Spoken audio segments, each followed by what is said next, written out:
Welcome to the Mobiography Podcast. Today I'm talking with artist, educator and iPhoneographer Nikki Fitzgerald. Hi folks, Andy here from Mobiography Magazine. Today I'm talking with talented mobile artist and iPhoneographer Nikki Fitzgerald. But first, a bit of housekeeping. This episode is sponsored by LumaTouch, who are the developers behind the apps LumaFusion and LumaFX. So no matter whether you're just getting started or have years of experience, LumaTouch will help you take your video editing to the next level. To check out more about LumaTouch, head over to luma-touch.com. I'll put a link in the show notes. Next, I just want to remind you that the Mobiography Awards is currently open for submissions. If you're not aware of the awards, it's a photography competition that is looking to showcase and document the best smartphone photography from around the world. We currently have $2,500 worth of cash prizes for the lucky winners. So to find out more, head over to mobiography.net/awards. Again, I'll put a link in the show notes. So with the housekeeping out the way, let's move on. And as I said, today we have Nikki Fitzgerald. Nikki was an early adopter of the iPhoneography movement from way back in the day. In 2011, she founded the website iPhonographyCentral.com and later went on to co-author the best-selling book, The Art of iPhone Photography. If you haven't checked out that book yet, make sure you do. I highly recommend it. It is a superb source of inspiration. Nikki is probably one of the most passionate people I know in the iPhoneography space, and talking to her, you really do get a sense of this. She's hosted a number of workshops in Ireland and the US, as well as the south coast of England where she lives. But over the past few years, she has been focusing on creating some superb online courses about all aspects of creating art with your mobile. Her latest course is called Painting with Light, Creative Long Exposure Mobile Photography. Nikki will be able to tell you more about this better than I can. So without further ado, let's dive into my conversation with Nikki Fitzgerald. So hello, Nikki. Thanks for joining me today. Great to see you again. I guess probably one of my first questions is where did it all start? How did you sort of discover iPhone photography, and where did it all begin? I guess it all started when my partner gave me an iPhone 3, and he said he got it as a part of a BlackBerry deal, and he said you might be able to do something with some of the apps on here. And I said I'm really not interested. I just want a phone to be a phone. And anyway, I started pressing some buttons, and then I discovered the camera on it. I was just sitting on the sofa one evening, and the shapes it was making, the compositions in the camera, just on the edge of the sofa, just on a bit of the carpet, the photographs were so clear and the textures were so good that it just piqued my interest. And then as I went upstairs to bed that evening, I had the kind of face camera on, and it reflected up to the ceiling, and it got a picture of this lampshade, this quite grimy old lampshade that we've got in our hallway. But the pattern on it was absolutely beautiful, and it looked like a sunflower. And I just saw the kind of abstract possibilities of the camera. And in the next few weeks, we went on a trip to London, and we were at Fleet Services Station.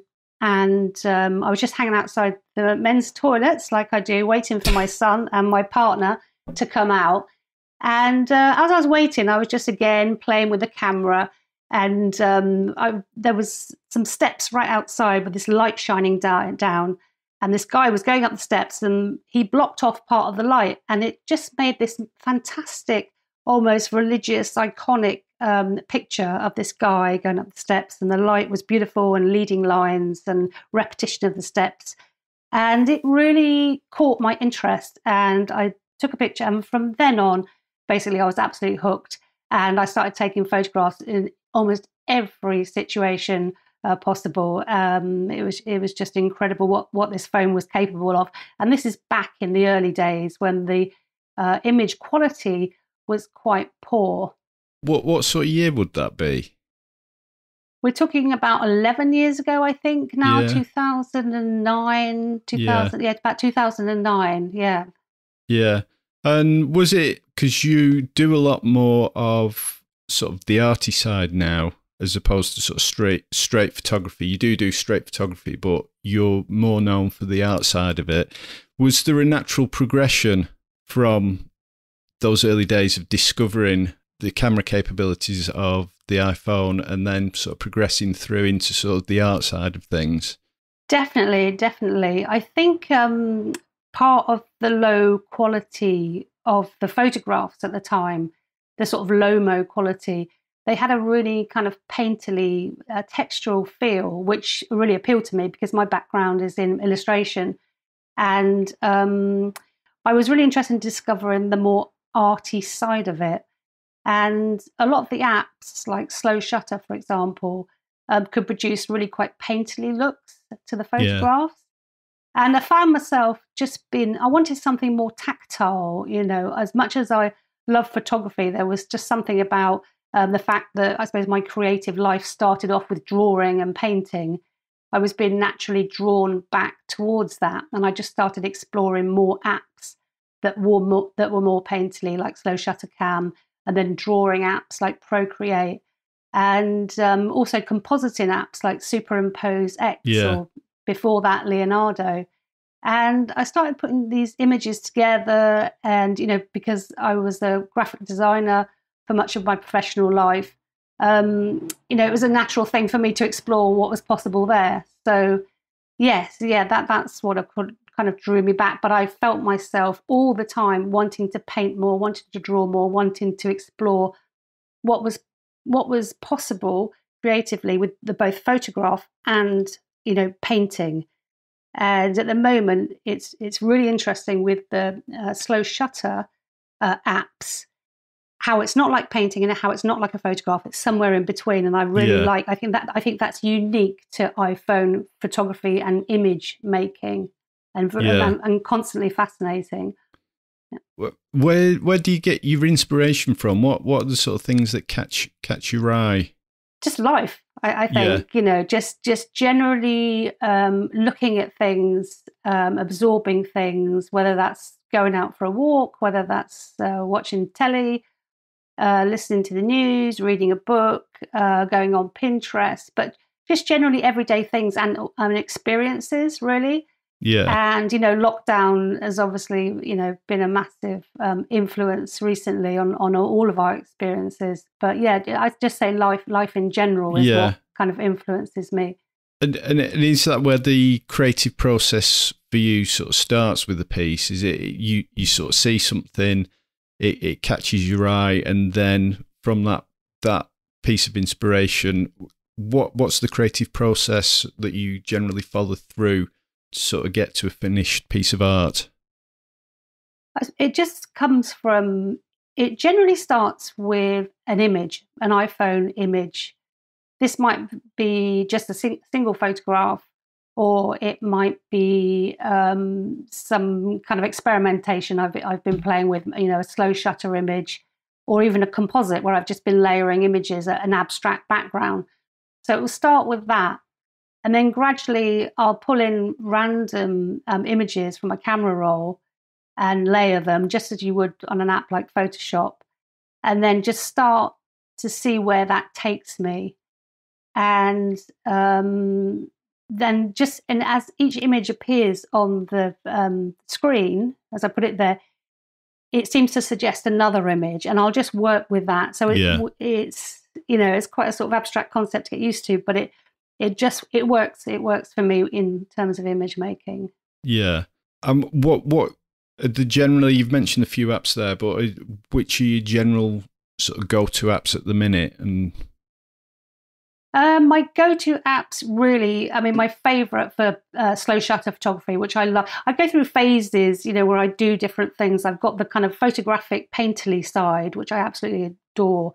And then I've got the kind of more drawing, painting, image creation side. And for the long exposure slow shutter photography, Slow Shutter Cam is my absolute go-to app for that. And my Procreate and Superimpose X are the image compositing apps I use. Yeah. for making the art more arty side of it. The other ones I use are Retouch, which is absolutely brilliant for healing, retouching work, editing out unwanted elements. I also love Percolator for creating like patterned work. There's also a whole load of really interesting apps like glitch apps, which are so much fun to experiment with. And there's Glitch, there's Decimate, and Trigonometry, I think it's called, some Trigography, which throw up all sorts of ideas. So I'll dip into those as well. How do you come across all these apps? Because there's quite a number there. Do you spend your evenings just perusing the App Store? That sounds really sad, doesn't it? No, not at all. Not at all. I suppose we've got, with my courses, I've got a really lively, online group, and we're always chatting and exchanging, apps we've used. And if I see something someone's used, I'll ask them. So it's just a kind of organic process of being in touch with the community and just experimenting. But actually, no, I've never been one for studying the latest, hottest apps. They just seem to kind of like pop up. And perhaps that's something I should do more of. But, you can only have so many apps, and you do tend to go towards your favourites. Really. Yeah. And they're literally a handful, about 5 apps of favourites. So just touching on the website, you've been running the iPhoneography Central website for probably about 10 years now. Where did the idea for that come about? Because you were probably one of the original founding, so you were certainly one of the early adopters of the iPhoneography community. Yes, I was. I think my site came out just after or just before Instagram actually started. Yeah, so that's quite right back in the time ago. It was 2011, April 2011 was when it launched. 10 years ago. And it came about really just through a lack of information and resource for learning about creating on an iPhone. So there were bits and pieces. There was a woman called Nettie Edwards who called herself Lumiline, I think, and she was doing a bit of compositing, but it was all over and iPhoneart.com was a great place for seeing artists as well and exchanging information. But there was no central place where people were constantly putting tutorials up and exchanging information. So that's why iPhoneography Central came to being. I just thought I wanted to share my knowledge, and I wanted to learn from others and everyone to pool their resources, really. Yeah. How have you noticed any changes over the past sort of 10 years as to how the mobile community has sort of changed and evolved? Yeah, I think it's bigger. It's bigger than it ever was. I mean, everyone's an iPhone photographer now, really, with the developments of, phones and everything. And it's more diverse. I mean, it's all over the world now. I don't think there's not many places that have been untouched by phone photography. But I think the main thing is that what stayed the same is that it still feels like a community. It still feels like a very supportive community. People are really willing to help each other. Everyone wants to learn more. Everyone wants to get more creative and to put it to good use as well. Like people giving money to charity and doing these charitable events using their iPhone photography as a means to do that. So I think that's a good thing that the community has stayed so small. It still feels like a small group. Yeah, I felt in the early days there was something. I mean, particularly when I discovered that you could take pictures with your iPhone, your smartphone. There was something new, there's something raw about it, and it just felt like a bit an underground movement that I'd found, and that really what ignited sort of my passion in going out and just having the phone with you. It was a lot freer than just carrying around this big bulky DSLR camera. And I think over the years, I mean, that's still there, but the technology as well has improved, and that's really raised the bar in quality, the work that people are putting out there. So your book, you co-authored a book, The Art of iPhone Photography. Where did the idea from that come about? Was it a natural evolution from the website? Yeah, it came about through a conversation with Bob Weil, who is the co-author of the book. Bob tracked me down and saw my website and was really interested in what I was doing and in supporting the whole community. And so, yeah, we talked about the idea of putting the book out, and it just seemed a really good way of, getting the work out, a diverse range of work. I mean, we had work by David Ingram, Jack Hollingworth, Nettie Edwards, Lynette Jackson, Sheldon Sirkin. Some people are doing amazing work and gone on to do amazing work. And they were all in there. So, yeah, it just seemed a good idea to sort of spread the word, get the work out there and be paid for our efforts as well. Yeah. And it was printed in German as well. Yeah, it's really gone and gathered a sort of worldwide audience. Yeah, we were absolutely, thrilled with it. It was a lot of hard work putting it together, but it was really, great to have that range of different styles kind of thing. It just showed possibilities. I mean, there was 45 contributors, including Bob and myself, all together, and each one of them had a very different approach to what they were doing. And I think that was the appeal of the book, which totally sold out. And we were asked to do another one or an update version of that. I was going to ask, Any plans for an update, or because I know your courses now are sort of taking up most of your time? Yeah. It's well, the thing is, with the courses, I get to go out and do what I love doing, and then I get to share that. What I suppose with the book, it's a much, much longer process,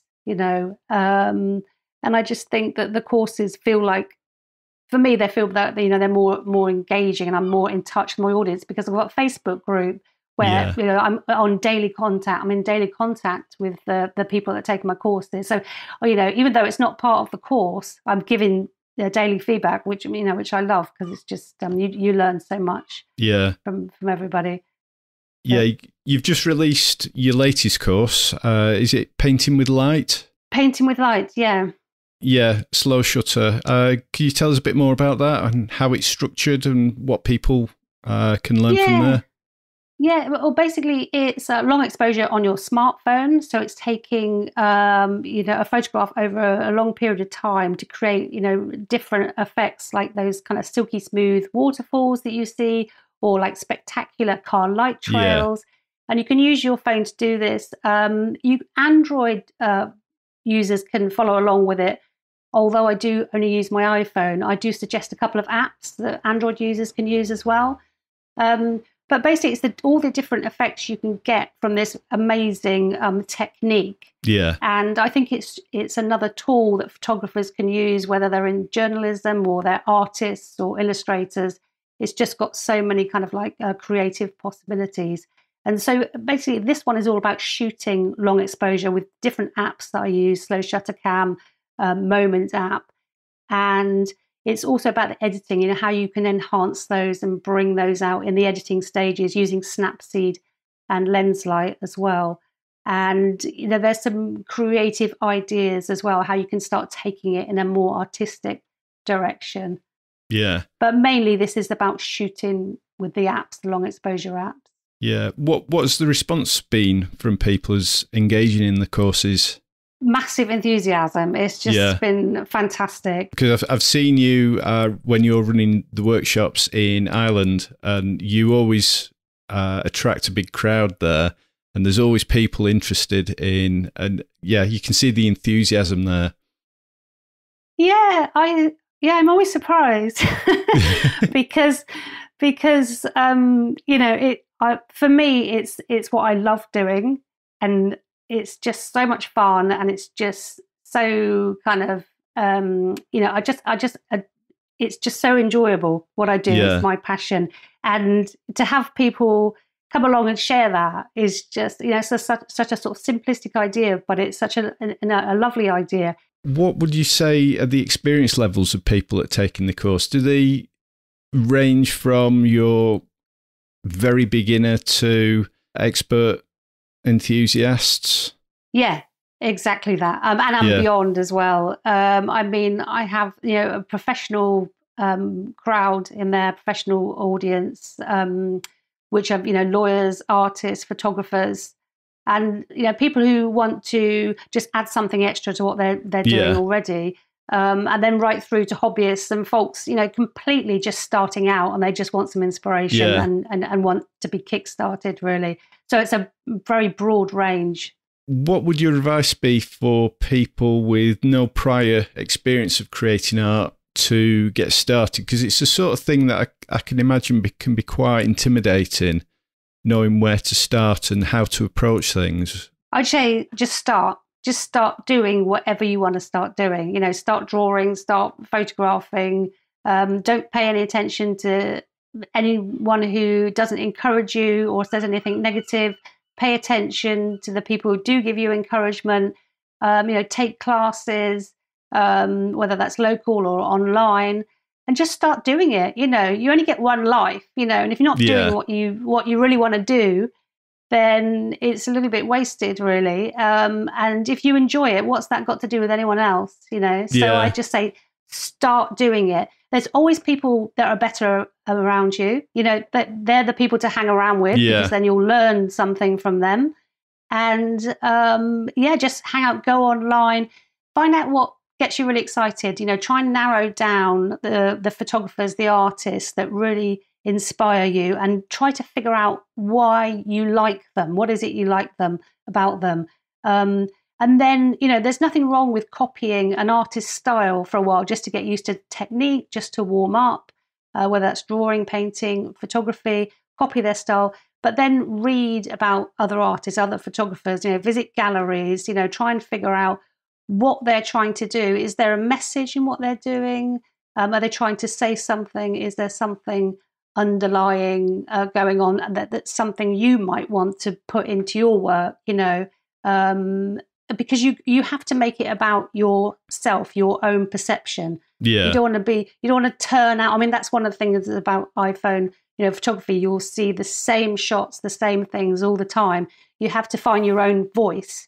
And the only way you're going to find your own voice is by doing and studying and reflecting as well on your work as well. That's an important part of the process, reflecting. Who are the sort of people that inspire you at the moment? Is there anyone that you're particularly drawn to? There's a woman called Tina Burning, who's a painter. In fact, I've just bought one of her catalogues. So it's painters. I love looking at Francis. I'm going through a phase of looking at Francis Bacon's work. I like all the greats, Edward Hopper's work as well. So the more traditional artists. Yeah. The Franz Klein is another big influence of mine. Big abstract black paint marks. A lot of abstract artists. But just Tina Burning, Sarah Jarrett is wonderful as well. She's an iPhone photographer, artist, collage maker. And there's also a guy called Louis Rossignol, Rossignol, who's got very acerbic kind of etched, scratchy drawings on Instagram. And he's influencing me as well at the moment. He's got some great work. Yeah. How have you found the past year with COVID? Because I would have thought with the courses, everyone would have been sort of chomping at the bit, sat at home. Because you did was it armchair artwork last year? Armchair art adventures. Yeah. That course came out because we were all stuck at home, and I had all these ideas for kind of creating work just stuck at home, just different shapes, whether it was in the garden or kind of locally just going for a walk or in the kitchen. And it was amazing once you start looking around anything, what you can find, how you can turn that into art. So that began at the start of lockdown when we were stuck at home. So I just had these ideas and shared them, and it was really, really positive. People really took to it. Art was something we felt we really needed during lockdown, and it just shows you how important art, creativity is in people's lives. It's just helped a lot of people. I know that it's kind of saved me on a number of occasions, and it has, much more usefulness in people's lives than people really, take it for granted to be. If you know what I'm saying, it's much more useful than people realise that it is, and yeah. Yeah, I noticed over the past year types of photography that I've been doing. I've been doing more macro photography.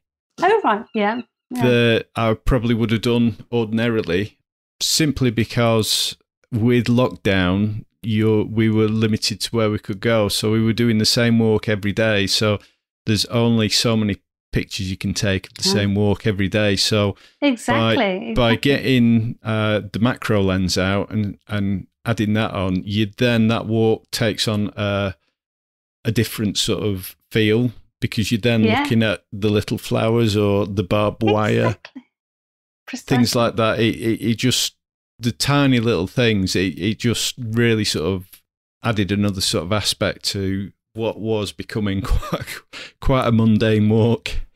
And that's brilliant. That's brilliant, because, that's the underlying theme that runs throughout all my work, which is finding beauty, in the ordinary, finding the most lovely things in kind of familiar sights.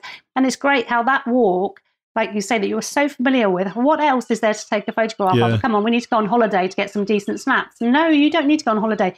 You just need to look harder at your surroundings. And I bet you got some absolutely lovely shots with those little details and things, and just discovered a whole new world kind of thing. You take a hell of a lot of photos, because I know you just collect photos as inspiration and collection pieces, really. How do you manage all that? I can't. You don't? If you, I've got a problem at the moment.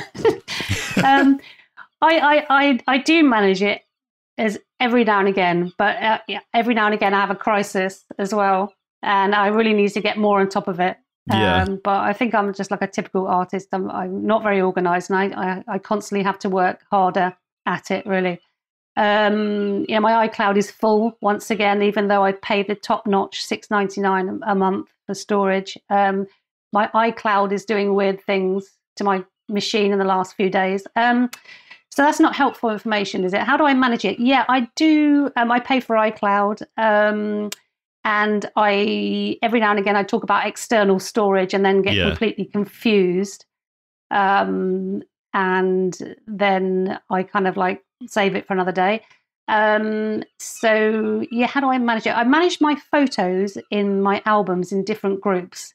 So in terms of photography and taking, using particular kinds of images, whether that's a silhouette of a person or a flower, or I want textures, all my photographs are divided up or my hundreds of photographs are divided up into different categories under a folder that I call collage material. And all labeled. So there's a big old management system, in terms of that. And I find that really useful. Sometimes I just pick random pictures, and sometimes I want a particular image for, a certain look, and I can use that, album categorization to do that. So just to finish up, where can people follow you and find out more about your courses, and where can they sign up? So the best way to follow me is probably on Instagram, which is Nikki Fitzgerald _iPhone art, or my photos, because I've got 2 Instagram accounts, is Nikki Fitzgerald _photos. And I've just joined up with Linktree finally, actually, and put an account on there. And if you go into Instagram, if you want to find out about my courses, in my bio, I've got my Linktree link. So you can click on that and you can see a list of my current 5 courses that are available. So Instagram is where I post most of my work. I'm also on Flickr, my website, iPhoneographyCentral.com, and then I'm on Facebook as well. Just type in iPhoneography Central or Nikki Fitzgerald and you'll see my work there. So I've also joined TikTok, experimented TikTok recently. And I went viral like almost straight away, which was interesting. So yeah, that's another place. I'm experimenting with videos at the moment and doing a lot more kind of videos where you can actually see my hand with the iPad pencil. So you can actually see rather than just a screen record. So I think that's much more accessible for people. Yeah. So on TikTok, you can see some of my videos of how I create my artwork on there if you want to check that out as well. And that's just Nikki Fitzgerald on TikTok. Yeah. The number you have called has been disconnected. Thank you for listening. I hope you enjoyed my conversation with Nikki. If you want to find out more, I'll put all the relevant links in the show notes. If you enjoyed the episode, be sure to subscribe and leave a review in your favourite podcast platform. And with that, stay safe and I'll see you in the next episode.